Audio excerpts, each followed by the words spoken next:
Bonjour à tous, nous sommes le vendredi 23 septembre 2016. Il est exactement 18h30 en temps universel.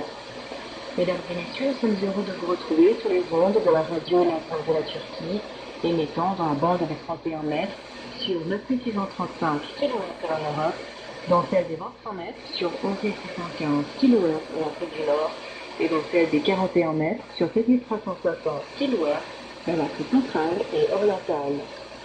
Pour nos émissions via satellite sur France.5, polarisation verticale sur la fréquence 11919, sur 7.1 polarisation horizontale sur la fréquence 11958, Eutelsat Hotbird 13h polarisation horizontale sur la fréquence 1815 et Galaxy 19 polarisation verticale sur la fréquence 11960.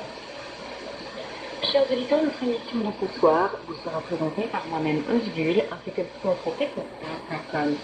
Après notre bulletin d'information qui sera suivi de la revue de la turque, vous pourrez écouter des programmes intitulés Parle-moi de l'islam, perspective turque sur l'actualité, la question du mois et aujourd'hui dans l'histoire.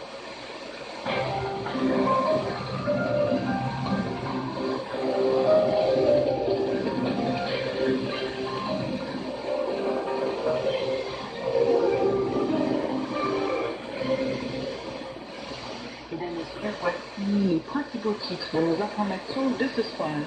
Le président de la République, M. Erdogan, a affirmé qu'il n'était pas juste de lutter contre une organisation terroriste tout en soutenant une autre. Les forces armées turques ont nettoyé une zone de 1200 km² des organisations terroristes en Syrie dans le cadre de l'opération Bouclier de l'Euphrate. Le chef de la diplomatie turque, Mevlut Cavusoglu, qui s'est rendu à New York aux États-Unis en vue de prendre part à l'Assemblée générale des Nations unies, poursuit des prises de contact. Et enfin, des milliers de juifs orthodoxes ont organisé une manifestation contre Israël devant le siège des Nations unies.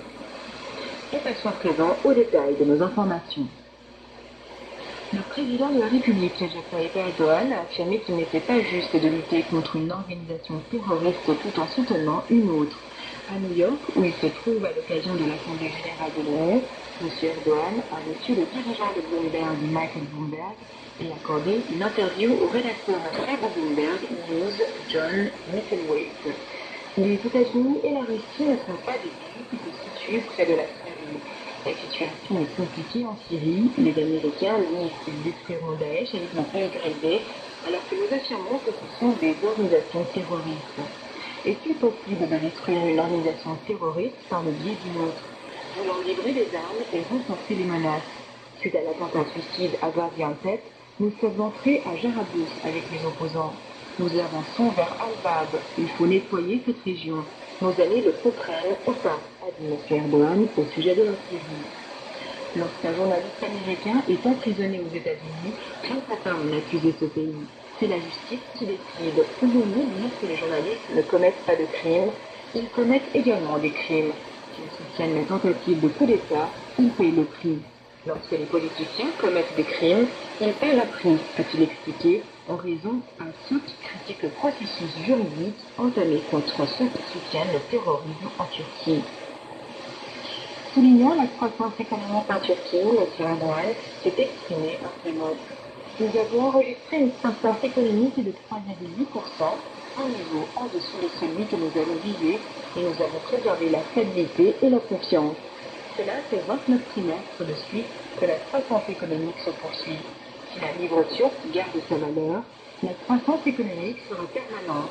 Nous ne voyons pas ce taux de croissance dans les pays qui se disant développés. La Banque centrale de Turquie a des réserves de 123 milliards de dollars